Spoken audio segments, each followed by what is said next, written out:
Hello and welcome back.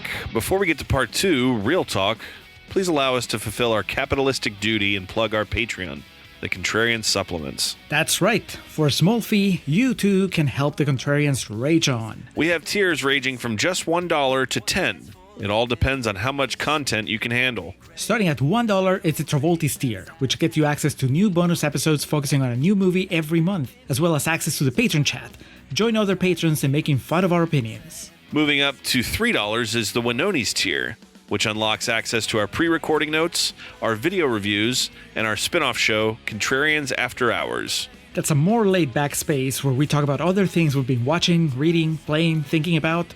Sometimes it's related to the movies being covered in the main feed, but it usually isn't. If you want to be part of those patrons who help us shape the show by telling us which movies to tackle, that's when you sign up for the $5 tier, the Embries, and the $10, the Gads. Finally, all supplement subscribers, regardless of the tier, get access to our archive of special patron projects. Head over to patreon.com/contrarianprime now to join. Be sure to listen through the end of the episode to find out what's coming up to the Contrarian Supplements this month. Now, it's time for some Real Talk. I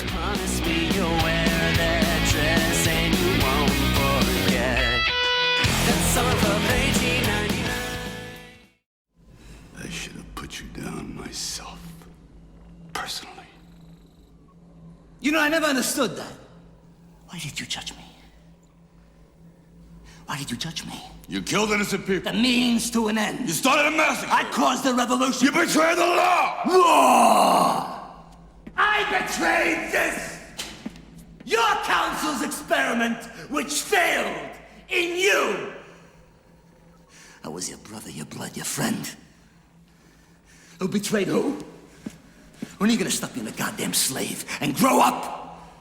That's your birthright, that's your family. I'm your family. I'm the only family you ever had. Now choose! Julio, our director Danny Cannon described his vision of the film as Ben-Hur of comic books. The Ben-Hur of comic book movies. Man.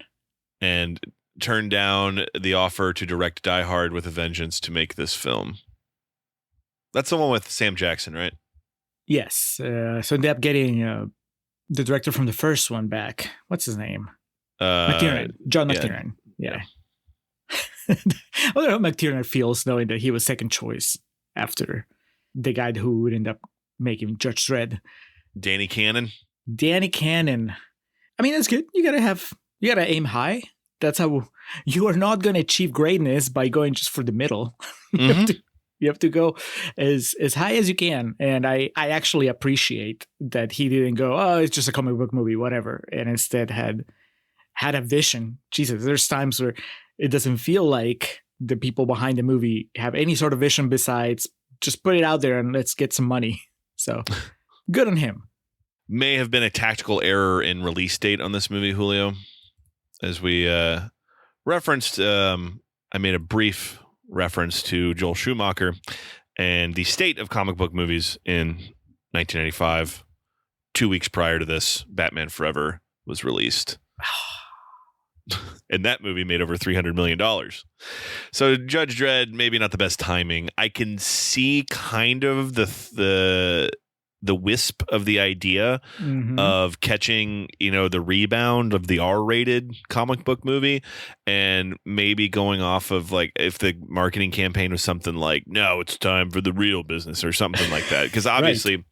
Batman Forever has merit, but it is very hokey and over the top and cartoony. Like Judge Dredd?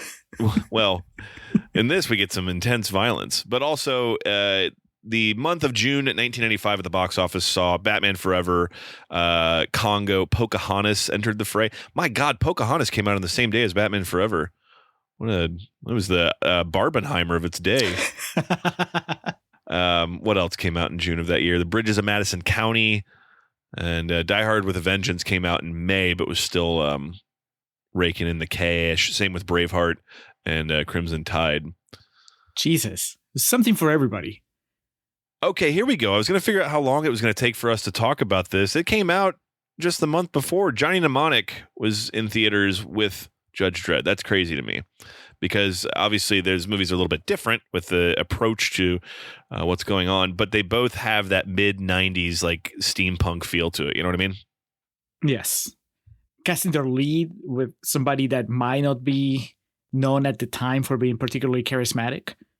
Yes. I think that Keanu has obviously grown. The appreciation for the talent that Keanu Reeves brings to a project has grown since Johnny Mnemonic. But at the time, I kind of feel like, fuck, I don't even have to imagine it. I mean, we watched the movie, and we're like, what's going on with him in this?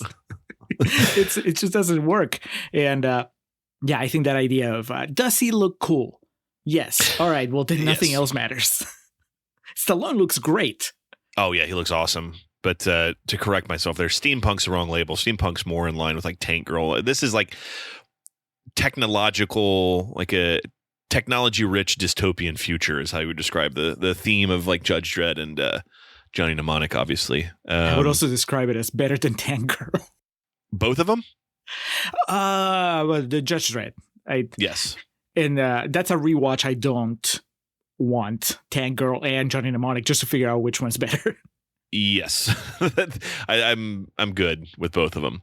So sadly, Sly, Danny Cannon, Diane Lane, Rob Schneider. Just seems like the movie was dropped at the wrong point in time, as it's for the domestic box office of June 1995. It wasn't even in the top 15. It wasn't even in the top 20. The Mighty Morphin Power Rangers movie eked out, which came out on the same day as Judge Dredd, by the way. God, now that's a slap in the face. Glory. All right. Mentioned in the first half, $90 million budget, box office return internationally of close to $114 million. It says here the film is considered to be a flop as it grossed $34.7 million in North America. It did better internationally with close to $80 million around the world, and but pulled this in the $114 on a $90 million budget. So no good.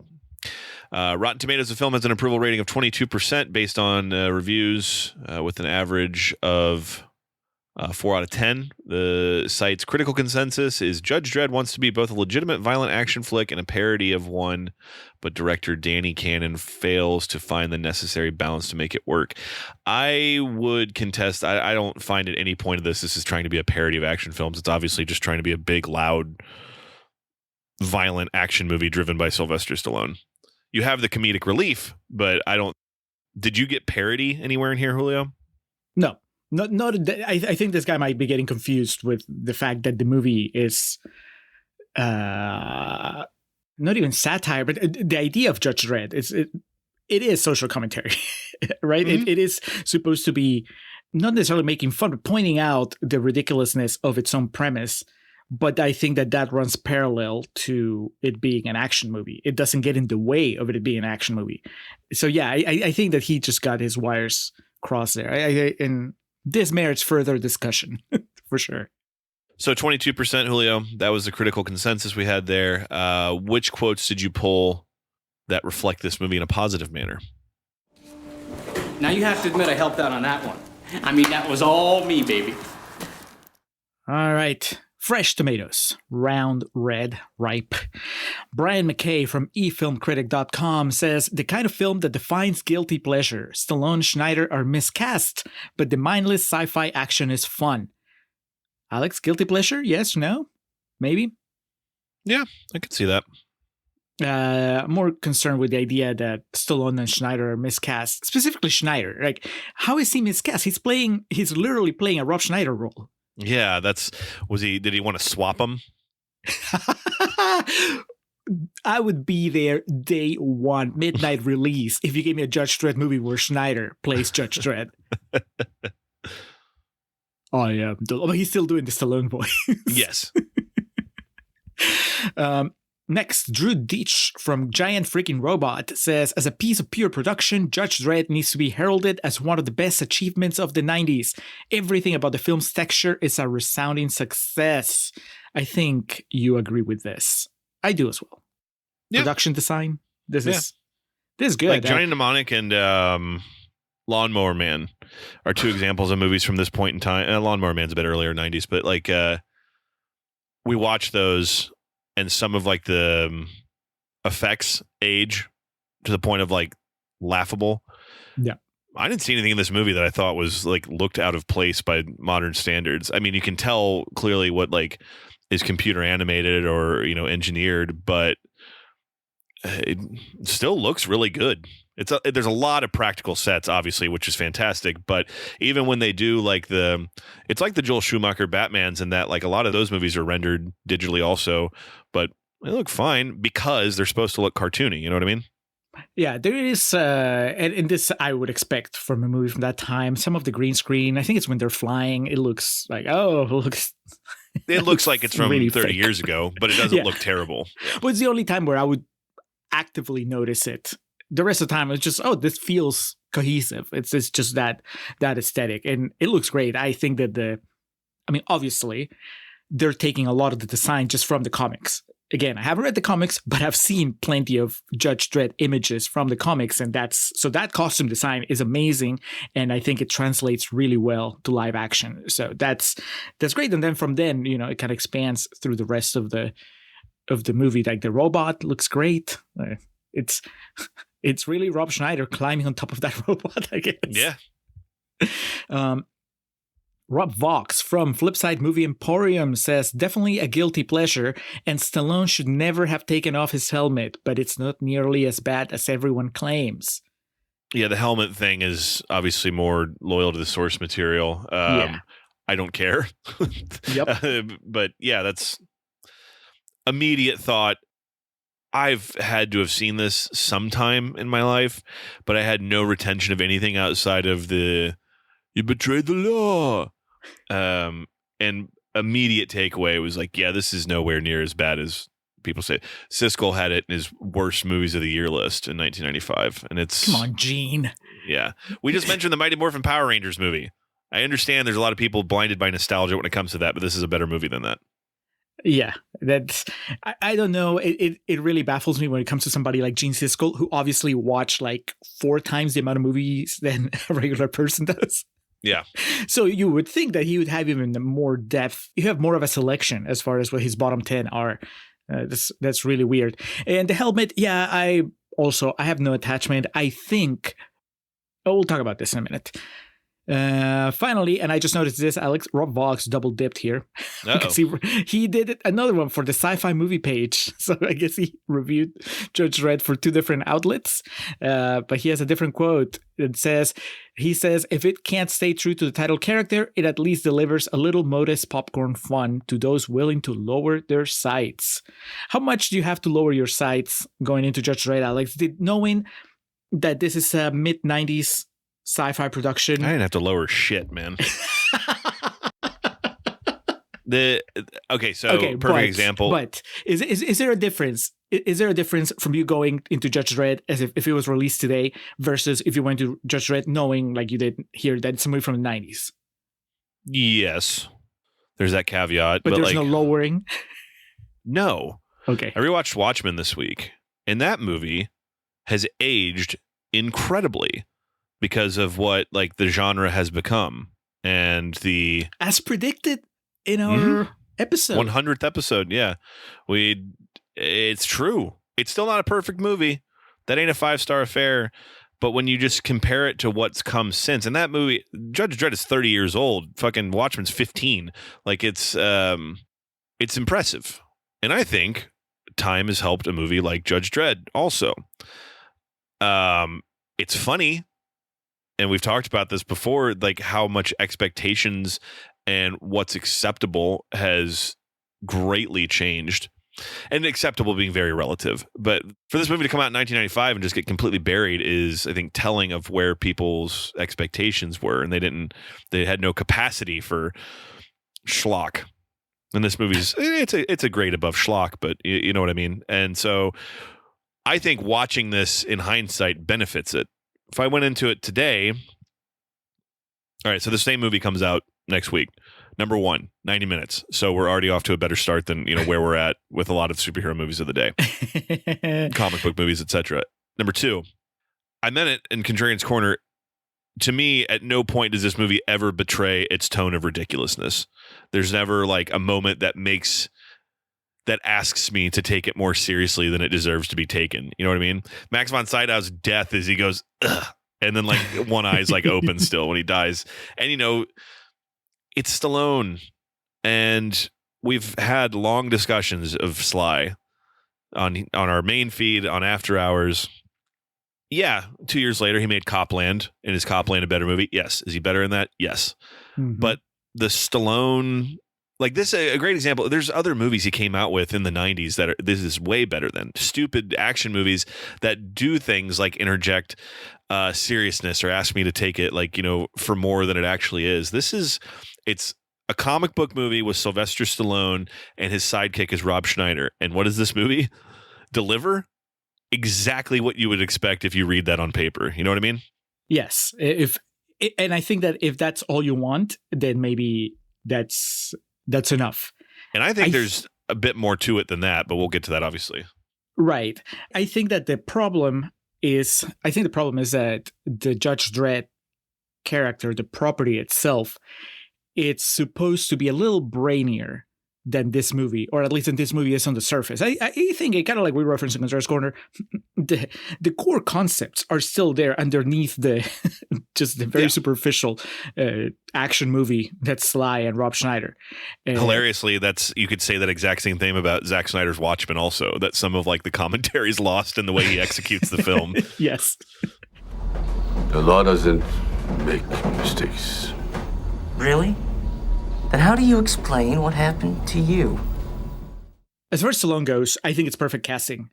I say, as somebody that is not a Judge Dredd reader, maybe there is more layers to the way that Judge Dredd behaves, but my very cursory knowledge of the character is that he is exactly what Stallone is playing here, at least in the first 30 minutes before he gets the helmet off and all that stuff. It's just very, very emotionless, very stoic, just delivering very, very businesslike. And I've always gotten the idea that the big appeal of those, is it 2080, the comic book? Yes.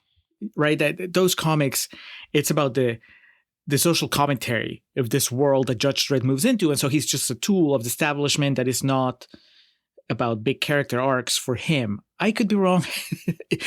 I guess the point is, it doesn't matter because my experience watching the movie shouldn't depend on whether I've read the comic book or not, right? So it's how do I experience the movie? I forgot to ask, had you seen it prior to this viewing?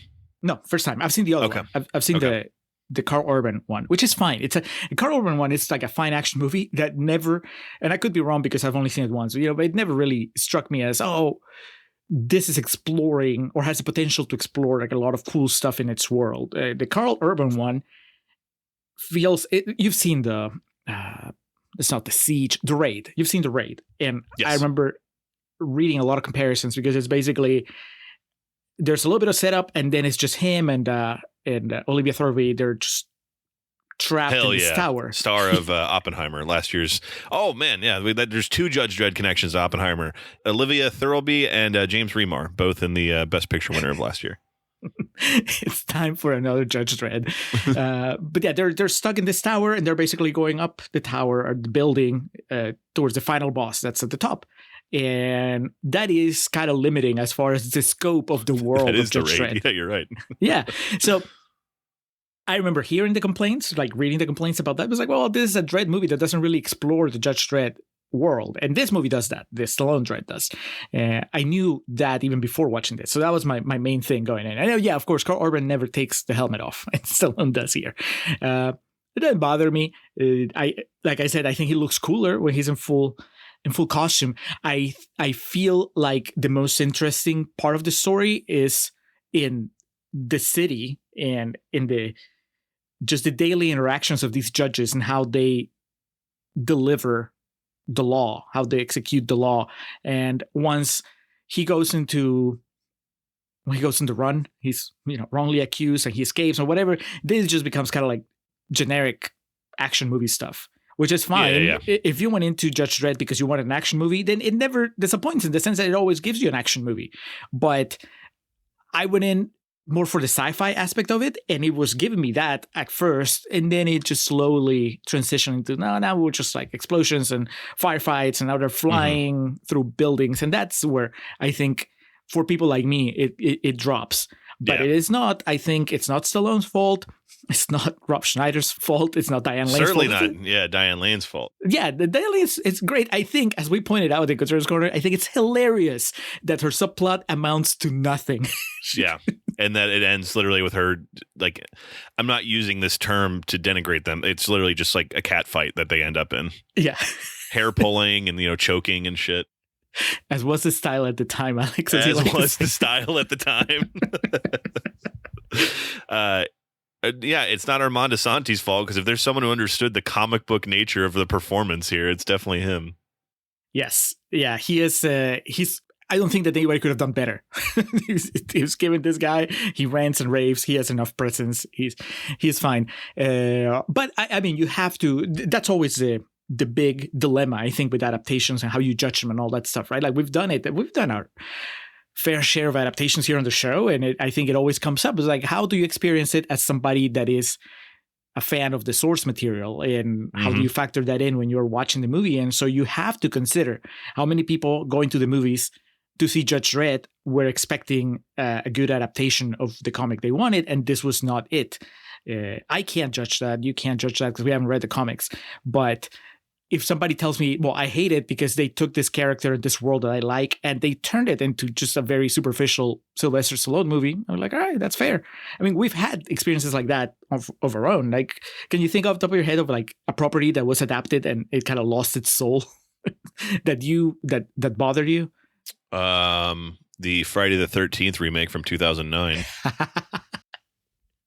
There you go. You don't have to go too far back into our archives to find that. Dude, okay, so like genuinely in real time, I watched that in real time, but one that I think of is, dude, X-Men 3, the Phoenix Saga and the Dark Phoenix meant so much to me as a young lad, and seeing it just kind of fumbled would be the polite way of putting it. That really hurt me, and it lost like the whole everything about it felt like just manufactured and not what it could have been. And so there's that, and like that's always my fear if we ever do get a Metal Gear Solid movie, man, because God knows I've spent unforetold amounts of hours with that property in my life. And so now, do you feel like you can divorce yourself from the attachment you have to the X-Men, a Dark Phoenix saga, to judge X-Men Last Stand as a movie, to where you can say it's a shitty adaptation of Dark Phoenix, but it's an okay action movie? yeah, there's good things in that movie. Do you mean like calling out positives, or just like judging the movie overall? Judging the movie overall, like somebody would have been able to judge Dredd as a fan of the comics, just saying, okay, it's not the comics, but it's an okay action movie. You hear people say that all the time. It's one of the pretentious go-tos, and it's something I use frequently, like in discussing wrestling, of like, it was good, but it wasn't this. And that's like, a Judge Dredd aficionado might say, it's a fun action movie, but it's not a Judge Dredd movie. That's not the Judge Dredd story. But what do I always say about the first X-Men? And I love the first X-Men. That's not Rogue, that's Jubilee. That kind of like pretension you add into it. I want you to know I'm sitting in my chair, and when I'm saying it, I'm shifting my shoulders side to side like Bill Maher, being condescending to somebody. So I know exactly what you mean, that there could have been someone coming out of the theater and you heard their friends be like, yeah, that was fun, but that wasn't Judge Dredd. Yeah, that was not Judge Hershey. She's hot, but that was not Judge Hershey. Why'd they make Judge Hershey so fucking hot, man? Dude, I got a tingle at the end, like the shot of Diane Lane with her hair askew, where she comes to save Dredd. She's got that gun, and like, she's kind of bleeding, and fucking action hero Diane Lane. She's very pretty in this movie, and not to minimize her ability as an actor, Diane Lane's obviously a very pretty woman, but she definitely brings the heat in more ways than one in this. Yeah, she looks. I mean, well, like I said, the costume design is great to begin with, like starting with the comics. And I was going to say, well, you require, not everybody would look good in the costume though. Like you need to be able to pull it off. But maybe I'm wrong, because I think everybody looks great. Yeah. Something I cannot slander about this movie is the costume design. Yeah. What's the deal with Sly? Because he's huge in this movie. I mean, he's towering over everybody, and it makes Diane Lane in particular looks tiny next to him. He's not that tall, right? Like is he doing a Tom Cruise here? Is he on platforms? Oh, no, I didn't even think about that. That's a good call. I mean, Rob Schneider's a small dude. He's very diminutive, and Diane Lane ain't fucking... Alex Pajeda or some giant of the industry. So it's I think it's probably a mix of the two. But good call, because I didn't even think of that. I mean, they have those shots where he comes in and obviously it's also camera placement because they're going overhead and you just see his shoulder and the head and it's like he's looking down on everybody. And I'm like, that's pretty iconic. And maybe that might be the one thing where people are like, yeah, that's the Judge Dredd from the comics. Big fucking chin. Yes. I knew you'd say that. We've already gone into this, and I think we're already kind of showing how we feel about this movie. But let's hear from the man himself. In 2008, Stallone discussed his feelings about the film in an issue of Uncut magazine. I'm not going to do the accent. I was hoping. I loved that property when I read it because it took a genre that I love, what you could term action morality film, and made it a bit more sophisticated. It had political overtones. It showed how if we don't curb the way we run our judicial system, the police may end up running our lives. Holy shit. Yeah. He actually knew that he was making a movie about that. It dealt with archaic governments. It dealt with cloning and all kinds of things like that could happen in the future. It was also bigger than any film I'd ever done in its physical stature and in the way it was designed. All of the people were dwarfed by the system and the architecture. It shows how insignificant human beings could be in the future. Again, Sly, man, he gets it. There's a lot of action in the movie and some great acting too. It just wasn't balls to the wall. But I do look back on Judge Dredd as a real missed opportunity. It seemed that lots of fans had a problem with Dredd removing his helmet because he never does in the comic books. But for me, it's more about wasting such great potential there was in that idea, just to think of all the opportunities there were to do interesting stuff with the cursed Earth scenes. It didn't live up to what it could have been. It probably should have been much more comic, really humorous and fun. What I learned out of that experience was that we shouldn't have to try to make it Hamlet. It's more Hamlet and eggs. What? I don't know. He added, from what I recall, the whole project was troubled from the beginning. The philosophy of the film was not set in stone. By that, I mean, is this going to be a serious drama with comic overtones like the other science fiction films that were successful? So a lot of pieces just didn't fit smoothly. It was sort of like a feathered fish. Some of the design work on it is fantastic, and the sets were really incredibly real, even standing 2 feet away, but there was just no communication. I knew we were in for a long shoot when, for no explainable reason, Danny Cannon, who's rather diminutive, jumped down from his director's chair and yelled to everyone within earshot, "Fear me! Everyone should fear me!" Then jumped back into his chair as if nothing happened. The British crew was taking bets on his life expectancy.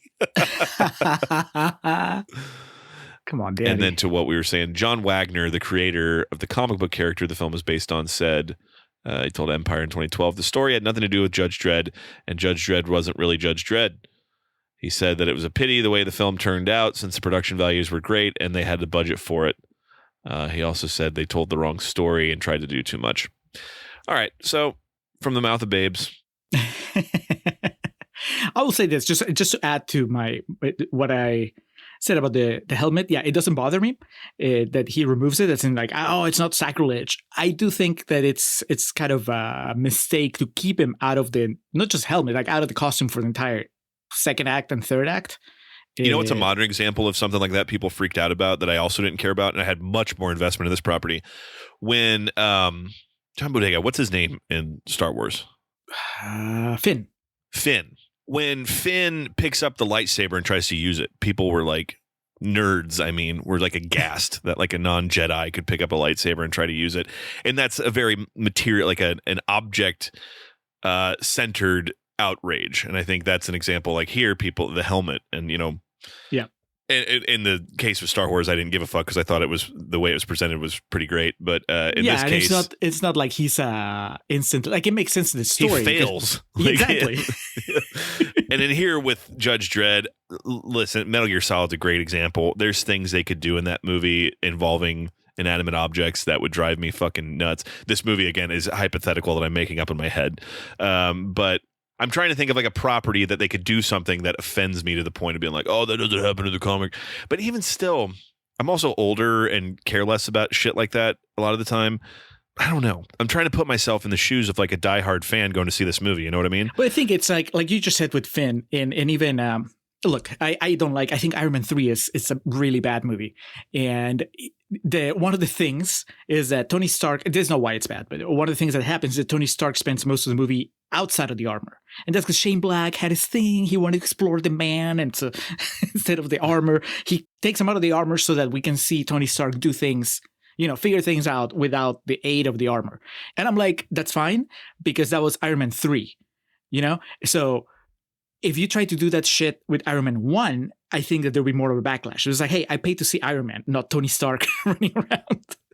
I can see a similar reaction to Judge Dredd. It's like, it's the first Judge Dredd movie, and you're taking him out of the iconic costume for half of the movie. And then the other thing is, okay, it's in service of what? What are you saying, right? And I can see how you could at least try to sell it as, well, I'm taking him out of the costume because I'm going to make him re-examine his life, right? He loses the costume, and that's just the first step into him rethinking everything he's been taught and everything that he's been living by.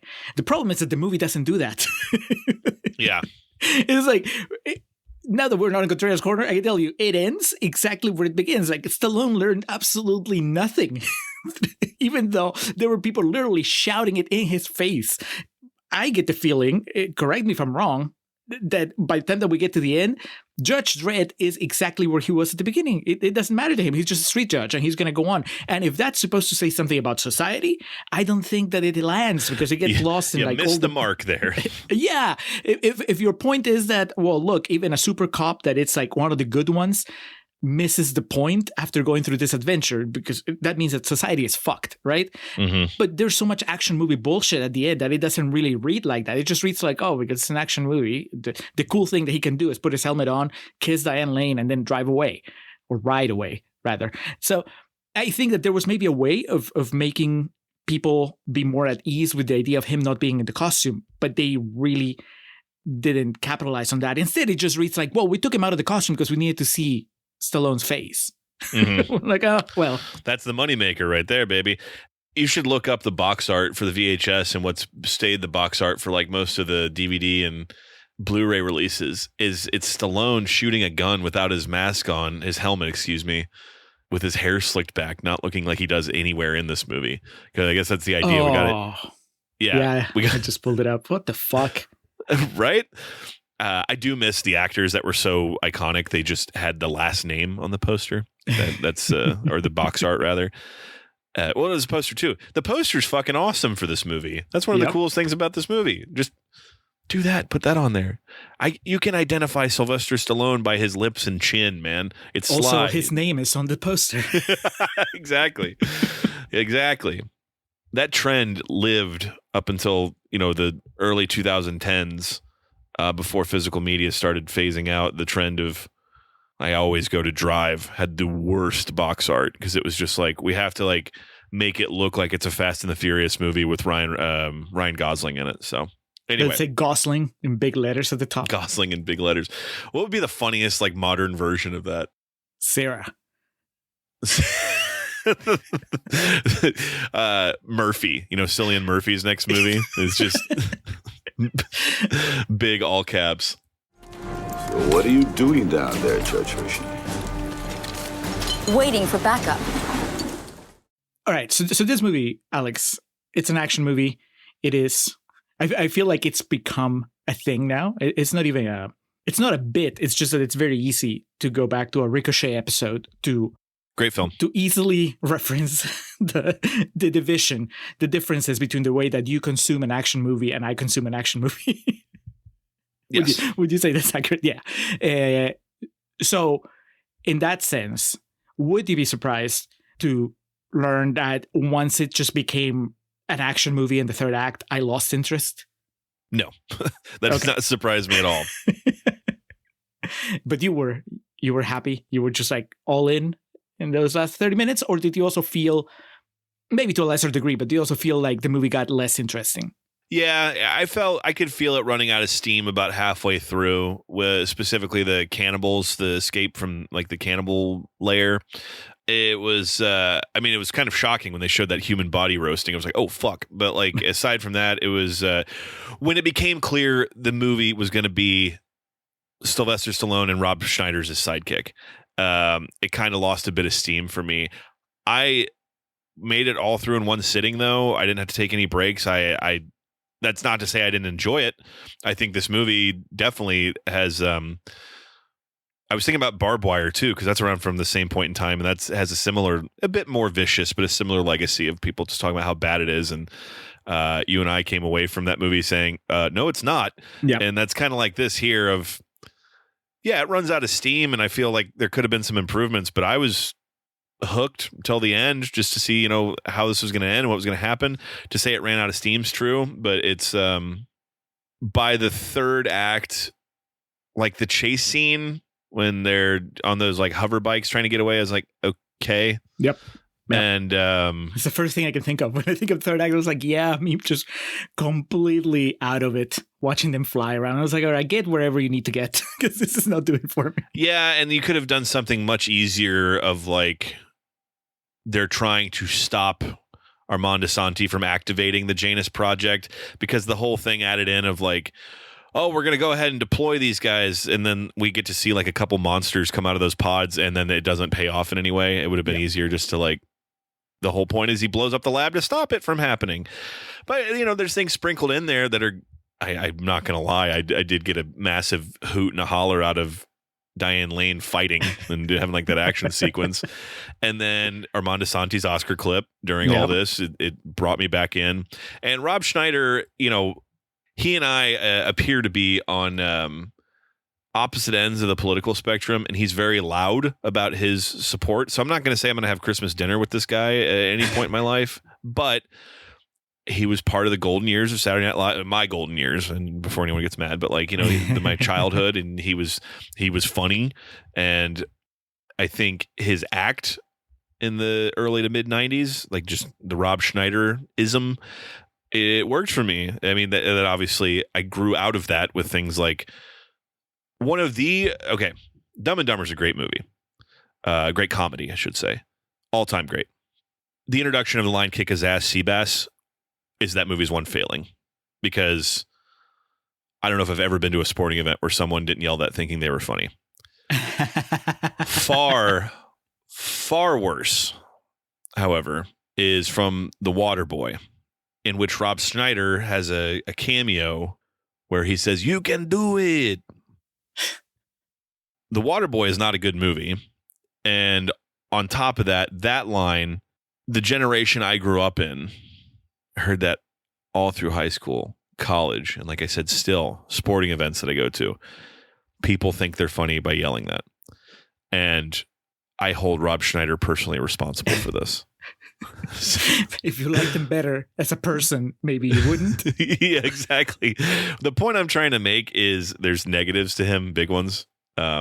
But at this point in time, the whole Rob Schneider act, Home Alone 2, he's really funny in that also. And I think he's funny in this. If I had some religious connection to the source material, I might find the idea of him being in it to be annoying or aggravating. But if anything, I would have liked to seen a bit more of him and Stallone playing off each other, because the moments where they genuinely like have back and forth, it's funny and it's like intoxicating. So the original question from you was, when it got to the third act, where was I at? And like I said, it started to run out of steam a little bit for me, but I never found myself struggling at any point with this. If it lasted under 15 minutes, we might be telling a different story. But this movie gets in, gets out, does, obviously, from what we read, not what it wanted to do, but for me, it's what I expected from it. So I really had no true outrage in anything that happened in this. Oh yeah, no, there was no outrage. I was just bored at the end, and I think partly the movie set itself up for failure on my end, because, as I keep saying, the beginning is a lot more interesting, and it has a lot more interesting ideas, and all that just gets either ignored or mishandled at the end, to where I don't think that it ends in a place that successfully pays off any of the good ideas that it has. It's literally just back to the beginning, like he's the hero. Yeah, but there is not even there's not a hint of any character having any lingering questions about this society. And I thought that the whole point of the movie was to maybe question it. And if you're saying, I could see how somebody would say, well, it's on you, it's on the audience to have those questions, not the characters, I guess. But then you still have to. Look, this sounds dumb. I wanted the movie to be a little more intellectual at the end. That's not what it wanted to be. And I think, especially in the context of an action movie, an action sci-fi movie of the 90s, maybe that's, it would be too much to ask for it. But on the other hand, I think they have the comic books as a blueprint of how you could do it or how you should do it. So they have less of an excuse, maybe. I'll tell you this, going back, because I was also trying to think of what would offend me. Like, if you made a Spider-Man movie where he spends most of the movie out of costume and with Rob Schneider as a sidekick, I probably wouldn't even go see it. And I wouldn't understand anybody that complained about it. So, yes, I just want to make sure I hear you, Judge Dredd fans. If you tell us that we are, well, of course we are okay with this movie because it's not, we're not Judge Dredd fans. I mean, we were okay with Barbed Wire. Oh yeah, we were not okay with. You like Barbed Wire more than this? Yes, because I think that Barbed Wire, even though it also kind of gets into the generic side of action towards the end, it still keeps a little bit of that subversiveness. It's still trying to feed you Casablanca jokes at the end. So, and I think I have a lot more, I find the Pamela Anderson performance a lot more captivating all throughout. Like, Stallone's just a Stallone in the second half of this movie, where it's like Pamela Anderson, it's Barbed Wire all throughout, and I think that that's pretty cool. So that kind of gives it the edge. But I like this better than Tank Girl, as I think we're already established. So it's right there. Better than Johnny Mnemonic? Yes, because at the beginning, Johnny Mnemonic has a similar problem, right? It sets up a world that is kind of intriguing. This dude, this courier, I want the suits. I want the triangle club sandwiches. Stallone doesn't get a moment that's that bad in this movie. No. I am the law. That's a perfect. That did make me go, all right, let's fucking go. Like, I was dialed in at that point. Mr. I am the law. But that's the thing, and I think that is something I almost forgot to bring up. Like, there is humor, like really dark humor baked into this concept. I remember the two things I remember from Judge Dredd comics that like I said, I glanced at when I was younger. One was, I think it was like a throwaway background joke about pre-chewed food, like people that were selling, or a company eat recycled food. Well, no. Like, in the comic was pre-chewed. So it was like, okay. Yeah, they were showing like robots, I think, chewing the food and then spitting it out into a can, and then they were handing those out. And that's not played straight. That's like the comic kind of making fun of that idea of technology and a society that's trying to streamline certain things. And then the other one was like, I think it was like a 1-page story where Judge Dredd approached this man that was all beaten up, bloody on the street, and it was this big intersection, big mass of people just walking back and forth, and he's just lying there, and he was just telling Judge Dredd, yeah, they saw me get mugged and nobody stopped. I'm surrounded by people, but I was alone, and that was it. That was it. And Judge Dredd was just kind of nodding, and we're like, yep, that's how it is, citizen. And that is a big thing. That is not haha Spider-Man punching the rhino or whatever. Mm-hmm. So I think that there is a very dark tone to the comic book and a very dark humor to it too. And I think that there is a glimpse of that in the beginning of the movie, the way that they set up the world, the way that they treat Rob Schneider's character that just got out of prison, and they basically throw him back with some criminals. And the way that Stallone behaves, like, I am the law. I mean, that is, it has all the makings of a really sharp, dark comedy. And this is, like, I find this is Stallone as a comedian works better with this type of character rather than Oscar. And, I've categorically. Yeah, but I mean, my appreciation for Oscar has grown as not just as throughout the recording of that episode, but also ever since. I think there's good things in that movie. Stallone's performance is not one of them, but I think that this is something that fits him a lot better. It's funny, but it also just plays to his strengths. So it's also a shame that it doesn't really get to do that kind of stuff. The movie doesn't do that all throughout. It just kind of drops it pretty much after, like you're saying, like with the cannibals. I think that's the end of it. Yep. Are you interested to know the censorship of this movie, Julio? Yes, please. Please tell me that there was a scene, like a full frontal from Judge Dredd going to the bathroom. It was like a... Just unsimulated fellatio being performed. Well, I was thinking Fassbender in at the beginning. That's the Vincent Gallo cut. Shade. Yeah. Oh, God. But he's still wearing the helmet. That fucking club he's wielding. Prior to the film's world premiere on June 30th, 1985, Judge Dredd had to be recut and submitted to the MPAA not once, twice, thrice, or 4 times, but 5 times in order to get it down from an NC-17 to an R rating.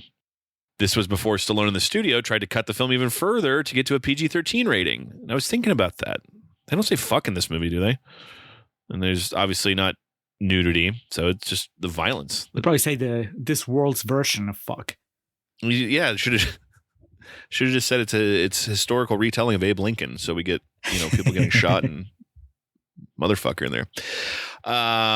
Director Danny Cannon was so disheartened over the constant creative disputes with Stallone that he swore he would never again work with another big name actor, and that turned out to not be a problem, Danny.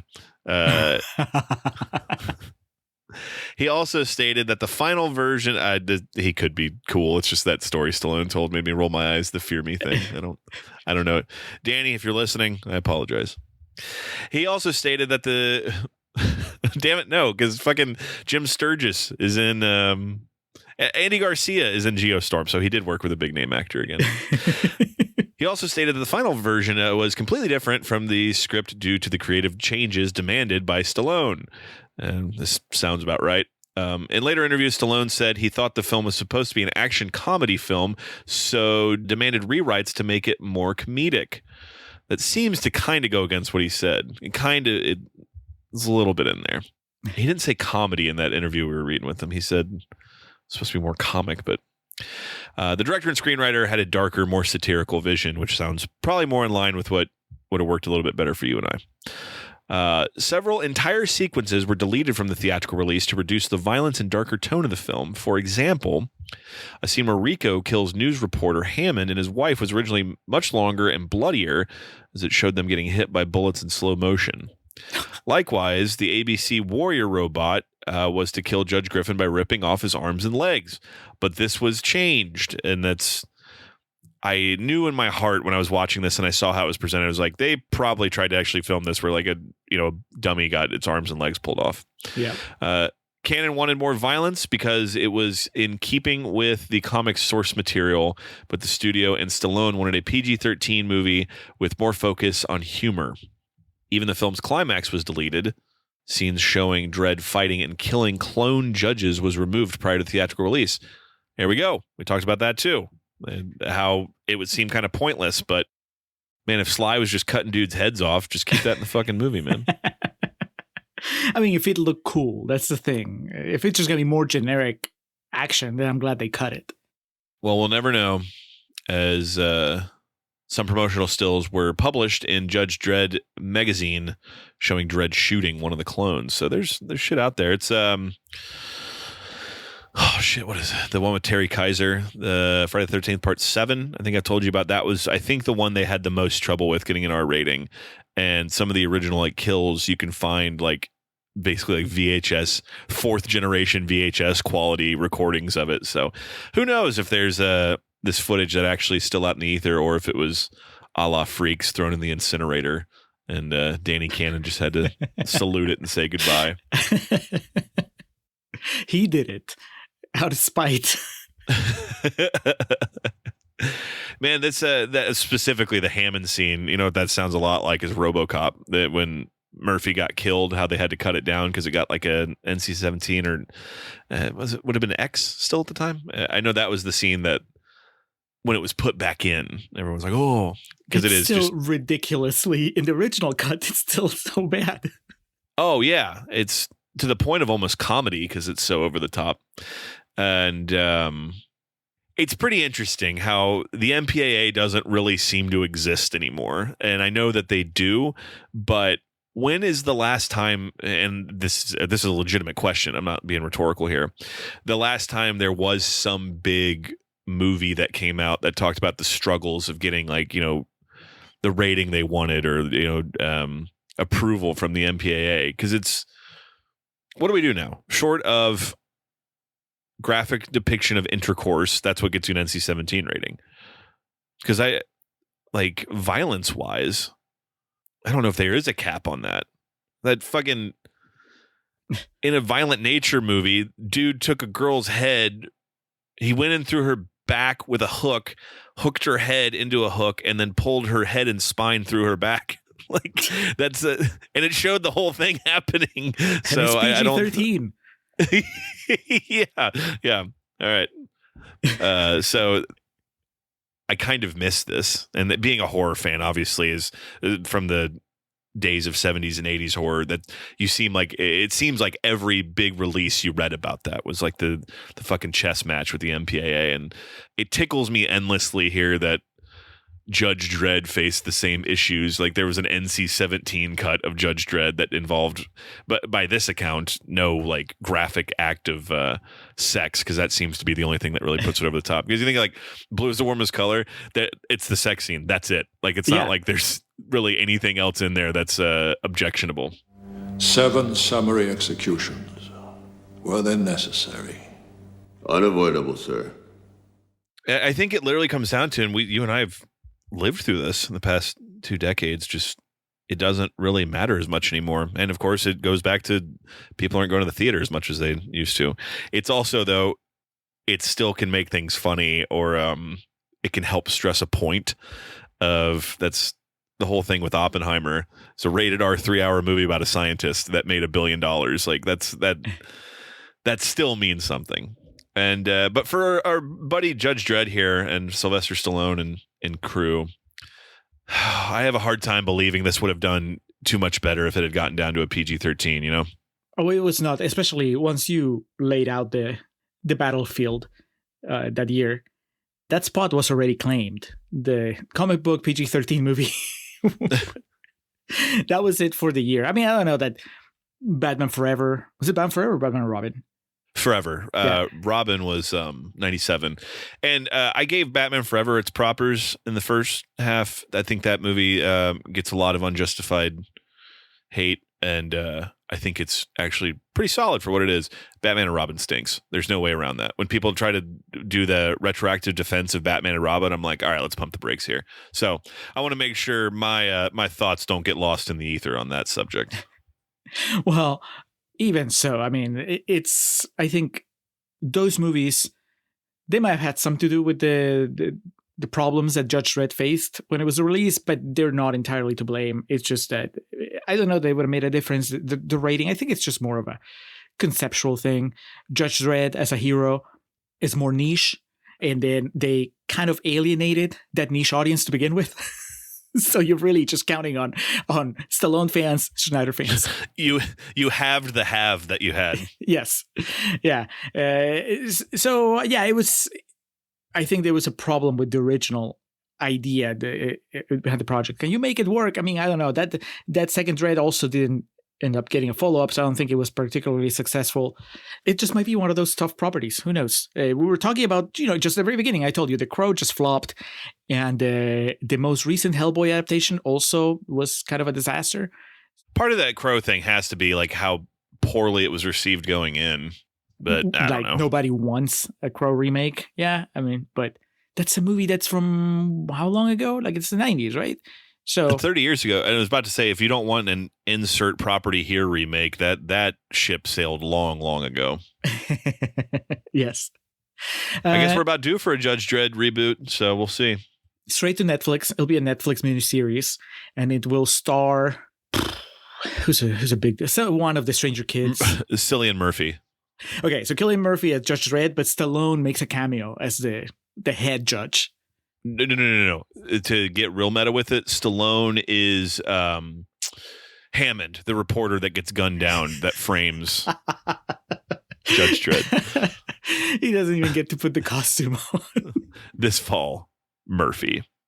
All right. Well, we've gone some places with our discussion of this. I don't want it to be lost that, one, this movie is not anywhere near as bad as your legacy would lead one to believe. Like, Julio, you wouldn't put this near the category of worst movies we've done, right? No.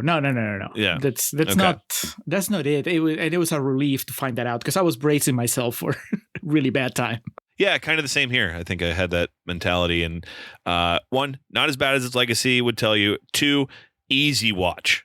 Like you might lose interest. The movie loses steam, but again, it keeps it a tight 90 minutes. And for me personally, like at no point was I just like begging for it to end. And it's fine. It's not great. I can just go ahead and move to it. This would probably be like a C+ for me. Maybe like, in the letterbox realm, this would get like a 3-star review from me. And yeah, probably 3 stars. A solid C. It's a movie that's interesting to read about and discuss, like we have been, in that there were like the conflicting ideologies going into it, and the production was a bit tumultuous, but the end product is, in 2024, it's what I said. You read that it's an action movie with Sylvester Stallone and Rob Schneider's like the comedic relief sidekick. You watch this and you're like, yep, that's what I was advertised. So a C+ from me. Julio, where are you falling on this?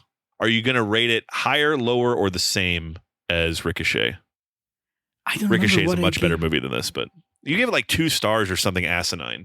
Oh, okay. So it's probably about the same as Ricochet. Okay. Here's the difference, Alex. If I read that there's an action movie starring Stallone and Schneider, I don't go see it. So that's probably the big problem here. If I hear that there's a Judge Dredd adaptation, I go see it, and then I walk away from this going like, it kind of drops the ball. I was very, very checked out in the last 30 minutes, maybe even longer than that, and I felt that they had all the elements to maybe do something kind of memorable at the end, and instead it was just generic 90s action. So it makes more sense than Ricochet. I'll tell you that. Fair. Like, as far as internal logic, it holds up a little better, but I was checked out by the end. 2 stars sounds about right.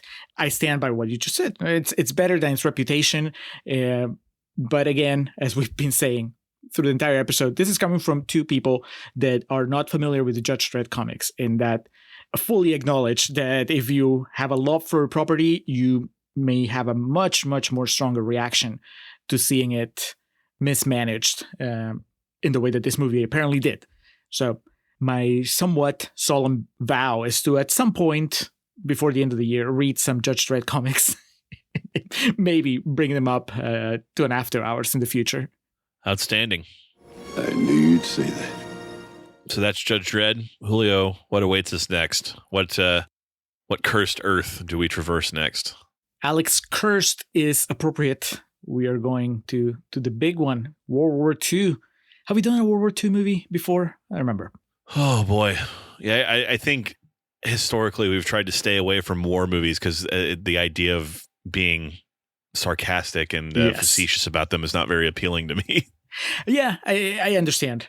I have some of those reservations, but this was too good not to do it because we're having a guest. It's our last guest of the year before, the big 10th anniversary celebration. And it's Paul from The Countdown.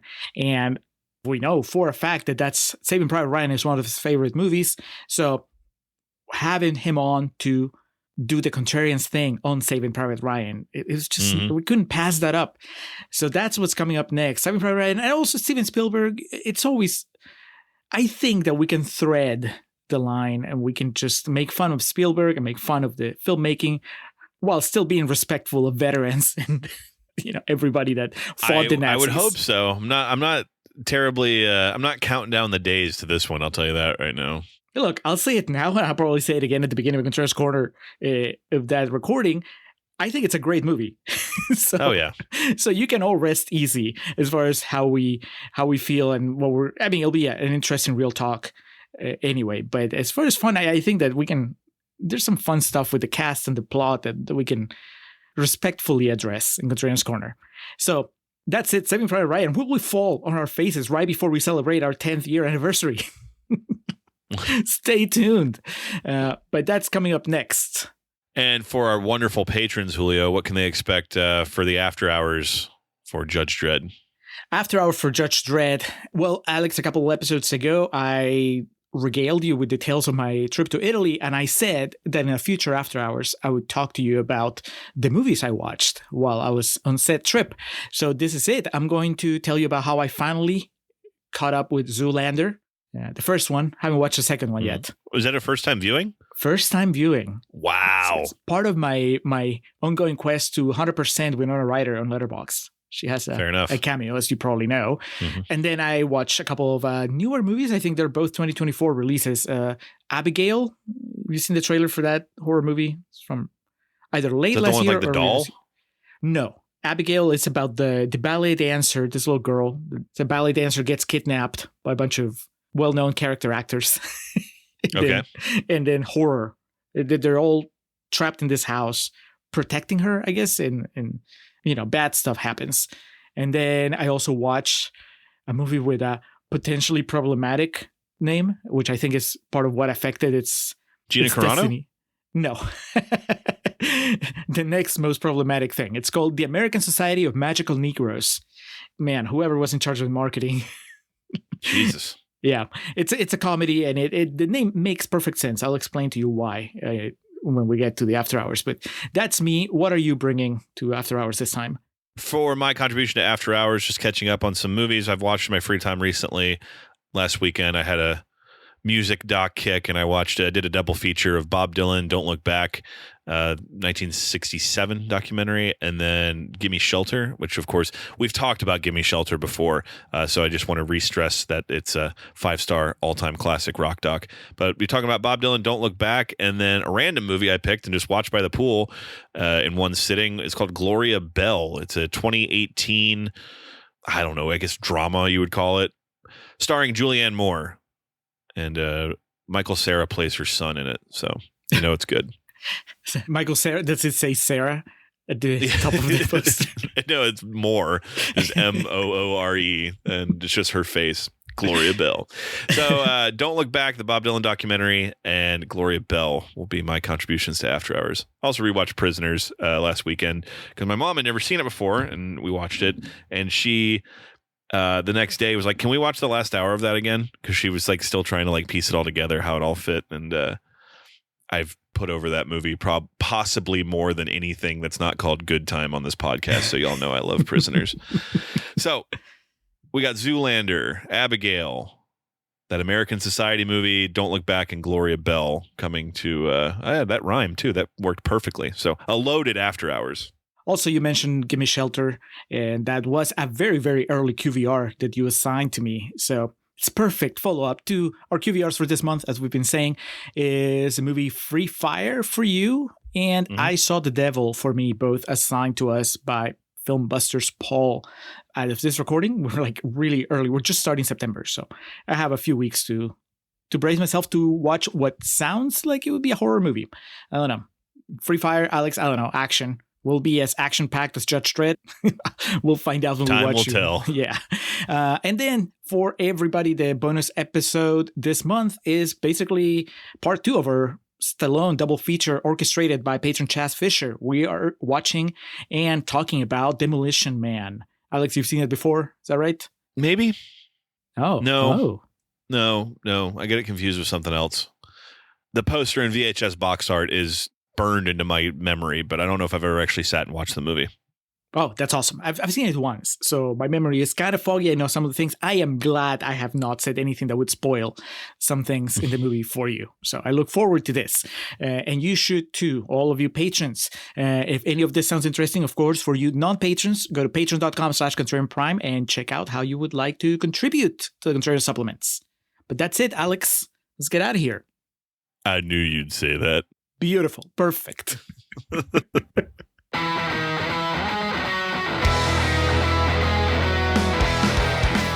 Welcome to our end credits. Or as we usually call them, our perennial plugs. We start off by giving thanks to the Festive Years who provide our opening and closing tracks. They kick us off with Last Stand and take us home with Summer of '99. Be sure to head over to thefestiveyears.com for any and all festive years needs. Our friend and fellow podcaster Hans Rothgieser is the man behind our logo and all the art you see related to our show. Reach out to him and let him know how much you like that little tomato. His email address is mildemonios@hotmail.com and his website is mildemonios.pe. That's MILDEMONIOS. You can also check out his podcast Nación Combi about Peruvian current affairs and Marginal about economy.